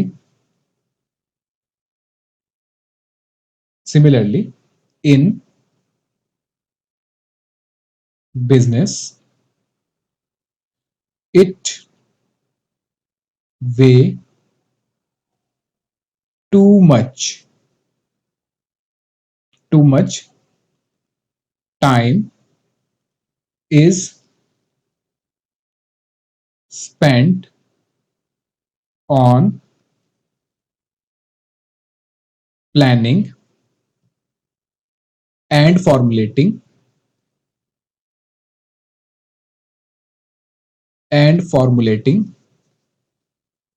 बस छोड़ रहा हूं आखिरी पॉइंट। वैसे इसमें टोटल 4 पॉइंट है, मैं सोच रहा हूं 2 पॉइंट तो मैं लिखवा दूं, 2 पॉइंट मैं आपको होमवर्क दे देता हूं। Then it might not be fruitful। ठीक है, आओ जरा समझते हैं। बस खत्म, क्लास खत्म आज की। भैया क्या है स्ट्रेटेजिक मैनेजमेंट? भाई स्ट्रेटेजिक मैनेजमेंट बहुत ज्यादा टाइम कंज्यूमिंग प्रोसेस है। अगर कोई छोटी ऑर्गेनाइजेशन है तो इतना नहीं कर सकती, और बड़ी ऑर्गेनाइजेशन है तो उसके लिए भी बड़ी दिक्कत है। बहुत ज्यादा टाइम यहां स्पेंड होता है प्रिपेयर करने में, क्या कम्युनिकेट करने में, प्रिपेयर और कम्युनिकेट करने में क्या स्ट्रेटजी। जैसे कि हमने एक स्टूडेंट का आपका एग्जांपल लिया कि भाई हम ये डिसाइड करते रह जाते हैं क्या पढ़ें, कौन सी किताब ले, कब पढ़े, कौन सा चैप्टर उठाएं, और लास्ट में जब हम बैठते हैं तो हम एग्जॉस्ट और टायर्ड हो जाते हैं। सेम बिजनेस में कह रहा है कि बिजनेस में भी अगर बहुत ज्यादा टाइम हम इसमें लगा देते हैं प्लानिंग के अंदर, फॉर्मुलेटिंग के अंदर, तो ये जो है फ्रूटफुल नहीं हो पाता, क्योंकि हम उसको ढंग से एग्जीक्यूट नहीं कर पाते। ठीक है, अच्छा, उसके बाद हमारा अगला पॉइंट क्या था सर? अगला पॉइंट है difficult to estimate competitive move. भाई कॉम्पिटिटर का जो मूव है वो बहुत मुश्किल होता है क्या एस्टिमेट करना। आओ जरा ये पढ़ा देता हूं मैं, आप घर पे लिख लेना। ठीक है, कह रहा है in a competitive scenario where all organisation are trying to move strategically, it is difficult to clearly estimate the competitive response to a firm strategy. बिल्कुल है भैया, हमारा रिस्पॉन्स क्या रहता है, हम बार बार अपनी स्ट्रेटेजी को देखते हैं कि ऐसा करें वैसा करें, लेकिन कॉम्पिटिटर हमसे कुछ भी अलग कर ले या हमसे आगे बढ़ जाए अपनी स्ट्रेटेजी में, तो वो हमें ध्यान रखना पड़ेगा। अगर ऐसा होता है तो हमारी जो पुरानी स्ट्रेटेजी है वो फेल हो जाएगी।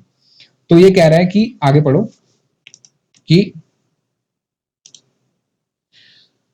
आ गया ये रहा, it is quite difficult to gauge the strategic planning of competitor because most of these decisions are taken within closed doors by the top management।